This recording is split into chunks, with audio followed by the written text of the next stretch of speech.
So, by then, what happens is Duryodhana, Karna, Dushasana and Shekuni, all four of them, they come up with a plan again. They want to imprison Krishna and put him into a jail. So once Krishna is contained, or once Krishna is imprisoned, Pandavas would naturally become weaker and their morale would be broken. Pandavas are coming to wage a war only because Krishna is on their side. If Krishna is not on their side, there is no question of war. So first let us attack this guy. And this person, Sri Krishna, is right now in Hastinapura. Hastinapura is our place. We have the Sthanabalam ante emantaru. Yeah, we have the upper hand because we own this land. This is our kingdom. So this is our homeland. I'm more powerful in my homeland. I'm not so. This is the right moment. This is the right time to control Sri Krishna so that everything will be under our control, and ultimately we will be the rulers. That is what they think. And this news leaks, and Bhishma, Vidura, they get to know about this, and they scold Duryodhana. They scold him like you're out of your mind, you are such a nasty fellow, you are an evil person, you don't have brains at all, your mind is not in your right place. Do you really think that you will be able to win over Krishna? Nothing can put some sense into their heads, right? So they go ahead with their plan. Then Sri Krishna enters into the court, and he comes and he iterates whatever Dharmaraja had asked Sri Krishna to convey. The entire thing is addressed towards Dhritarashtra because Dhritarashtra is the king right now. So he tells Dhritarashtra that your sons, your own sons, who are similar to your 100 sons, have sent their namaskara. Yeah. Sorry? Respect. Respect to you. Anyways, namaskara, everybody knows what namaskara is, right? So, and then, so they have been through so many things. He reiterates the entire story of 13 years, 12 years plus 1 year and all of that. And then he suggests that they should be given half the kingdom. The right thing for Dhritarashtra to do is give them half the kingdom. If not half the kingdom, at least give them 5 villages. And Duryodhana immediately rises and he says, why should I give them anything at all? I'm not going to give them any land, not even so much that of a tip of the needle. If you put the needle on the ground, how much ever space that tip of the needle occupies, even that much of land I'm not going to give them. This entire land belongs to me. My father, I don't know under what circumstances he had done it, under what hallucinating conditions he had given this kingdom to Panduraja. And I was a very little, I was not born, or I was very little, I was a kid when this was happening. If I were in my senses, I would not have let any of that happen. So by rule, the eldest kid will get the kingdom, right? So according to that rule, my father got the kingdom, and I am the eldest of my father, so I should get the kingdom. Where did Panduraja and his sons come into picture at all? They're not righteous owners of anything, first of all. And there is no question of giving them any half kingdom or quarter kingdom or nothing. There is no discussion about it. And if we were to go to war, we will go to war. And the better team wins. That's all. We are ready to wage a war and take the destiny. Whatever destiny dictates, I'm okay to take it. Then make peace with them. And we cannot coexist. That is never an option. That's not going to coexist. And they are not equal to us in any way. We are 11 Akshauhini of Sainya and they are 7. They are asking for all these peace talks. They are in fact they're sending so many people for peace talks only because they know that they're going to lose the war. That is why they're asking for peace. Only cowards do that. And I'm not a coward. I'm going to meet them in the war, in the ground of war, in the war field. That is what he says. And then Sri Krishna says, you should be a stupid person to think like that. and he goes on to recount the strengths and abilities of Bhima and Arjuna, and he goes on to talk about the greatness of mm, Drishtadyumna, all those warriors on their side. And he says that forget about all these strengths, weaknesses, physical abilities, etc., etc., etc. Dharma is on their side, and that brings victory to their side. And what have you done? What have you done ever since your childhood? You tried to kill Bhima. You tried to kill all the five Pandavas in Lakshagraha. You took away their wealth. And above all, how did you treat Draupadi? That one thing is enough to bring everything into ashes. But and while this conversation is happening, Duryodhana abruptly gets up and he leaves the court. And that is a huge insult to someone who's sitting there, who's talking, meaning to Sri Krishna. Bhishma and Vidura and Drona, they oppose this. They say that this is not the right behavior. This is not how a prince should behave. But nothing can bring any sense into Duryodhana. So he leaves. He leaves, and then he comes back and he tries to tie Sri Krishna with ropes, and he tries to take him to he tries to basically capture Sri Krishna. So at that point of time, Sri Krishna shows his true form. So when that happens, Duryodhana, Karna, Dushasana, Shekuni, all those people, they faint. They go unconscious. They go unconscious. But he gives a divine vision to Dhritarashtra so that he can view the true form of Vishnu. Yes. I thought they already knew that he was Vishnu. They already knew that he was Vishnu, but at this point of time, they thought that they wanted to capture him, right? They wanted to capture him. And how divine he is? no, he just wanted to give them one ultimatum that until now, everybody kept saying that Krishna is Vishnu himself. But he wanted to show his physical enormity so that people understand and people think through, and this is their ultimate chance to change. After this, there is nothing. After this, there is only war and destruction. So he gives them one last and one final opportunity. But anyways, so what happens is he gives that divine vision to Dhritarashtra so that he could view him. And Bhishma, Vidura, Sanjaya, Narada, and all the other munis who came, all of them, they get to see his true form, and they are, I don't know the exact astonished. They are beyond happy. They experience that ultimate happiness through this particular through by looking at the original and true form of Vishnu.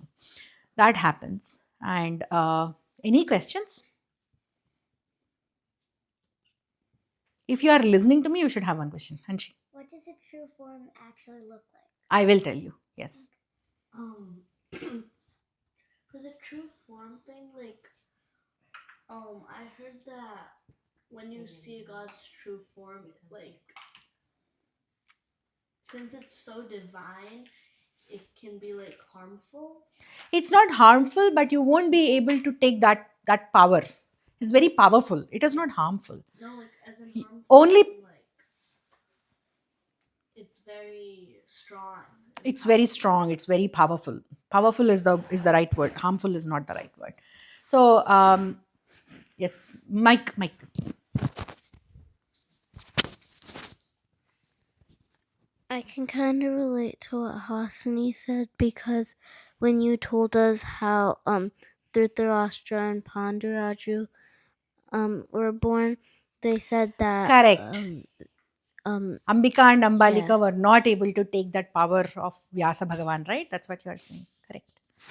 Any other questions?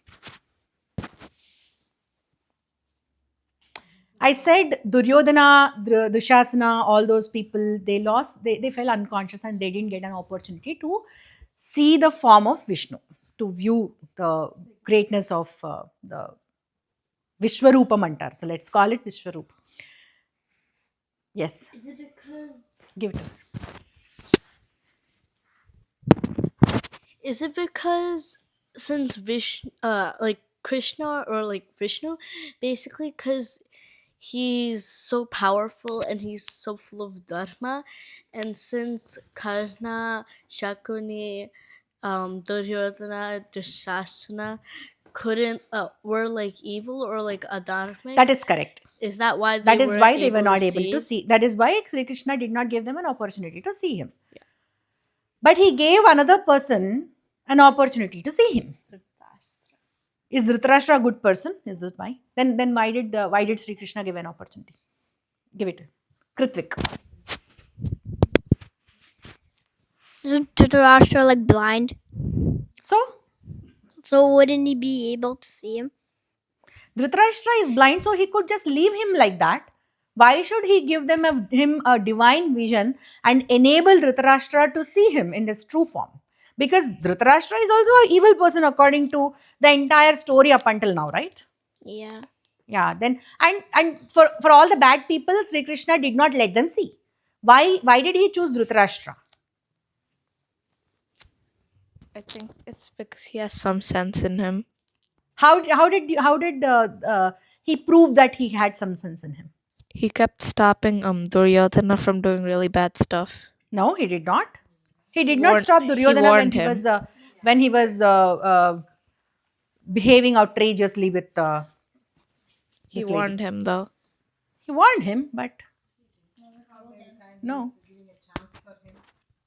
No, Ananya.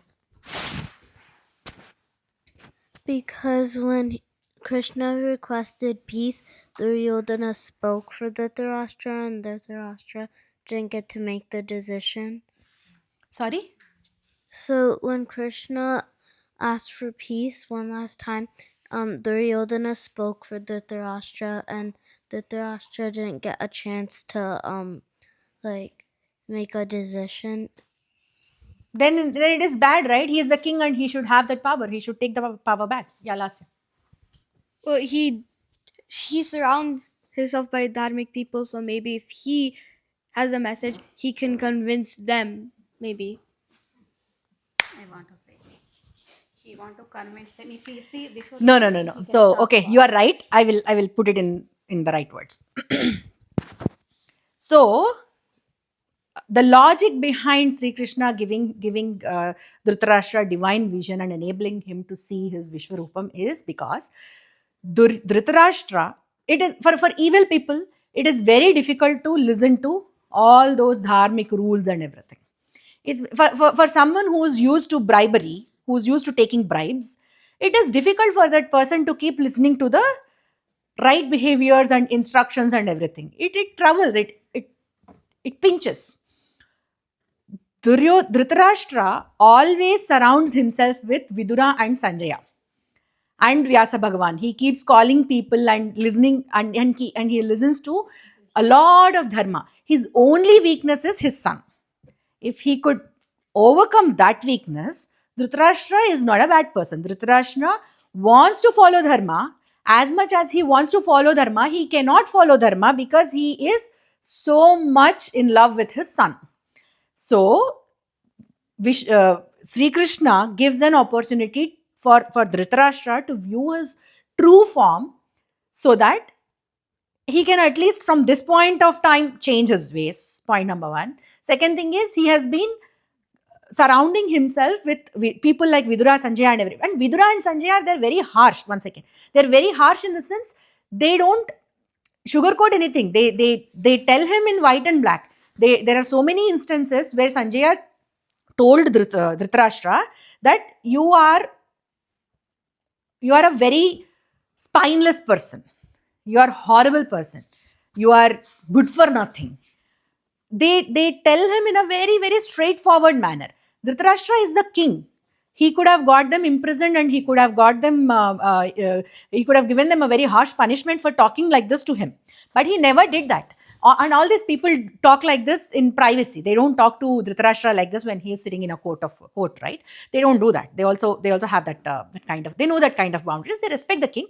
But in privacy, when they are in one-on-one setting, they tell Dhritarashtra that Whatever you are doing for your son is only going to bring bad things to your son, and you are an evil person, you are a bad person, you are not treating them properly. All those things they tell Dhritarashtra in a very, very clear way. And Dhritarashtra doesn't stop talking to them. Dhritarashtra agrees to everything. Yes, I am like that. I'll try to change my way. He never changes. That's a different thing. But because his love towards his sons, his kids, doesn't let him change. So, for that reason, because he surrounds himself with good people, Sri Krishna gave him an opportunity. So, this is also very much in alignment with that thing that Adi Sankaracharya says, Satsangatve Nisangatvam. Yeah. So, you're right. Your understanding is right. I'm so glad you said that. So, and before this Viswaroopa Darshanam, what happens is they call upon Gandhari.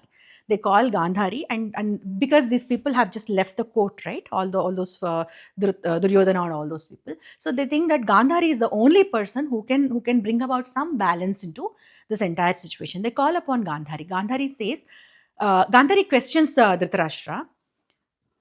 Why are you having so many discussions here? Whatever these people Pandavas are asking for is a very right thing. They truly deserve half of the kingdom. And Duryodhana is not the king. You are the king. What stops you from making a decision and giving half of the kingdom to your sons, Pandavas? Do that and all the problems will be resolved. You will not lose any of your sons. Everybody will be happy. Everybody will be prosperous. Because of your indecisiveness, we are heading into a war. If there is any one person who can stop this entire thing, it is you. That is what she tells Dhritarashtra. And after that, this Viswaroopa Darshana episode happens.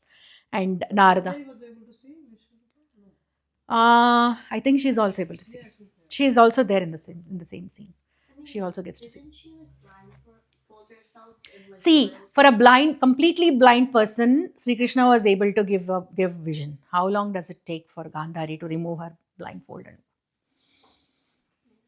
So her thing is that she blindfolded because her husband was not able to see. Now her husband is able to see, so she can also see. And after this Viswaroopa Darshanam, Sri Krishna offers vision to Dhritarashtra. Dhritarashtra says, no, I don't want to see anything in this world with these eyes which have experienced you.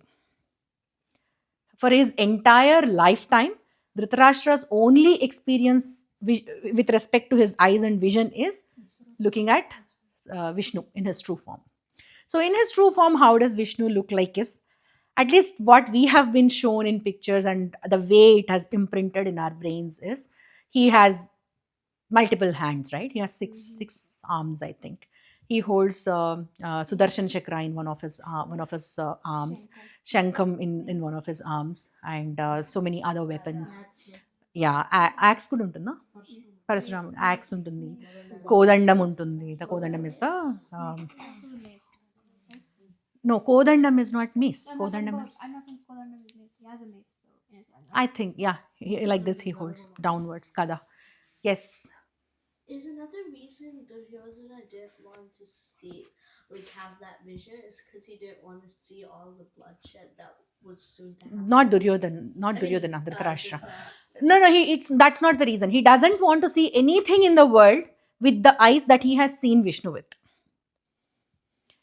Anyways, Vyasa Bhagavan gives. We'll get to that. We'll get to that when we go into the story. So Viswaroopa Darshanam happens, and after that, Sri Krishna gets to understand, and everybody there gets to understand that all the doors towards the peace and talks are closed. Only thing that is in front of them at this moment, at this point of time, is war and nothing else. Nothing can change the fate of Kuru dynasty at this moment. It is only war that is going to happen. After this, they start preparing for the war.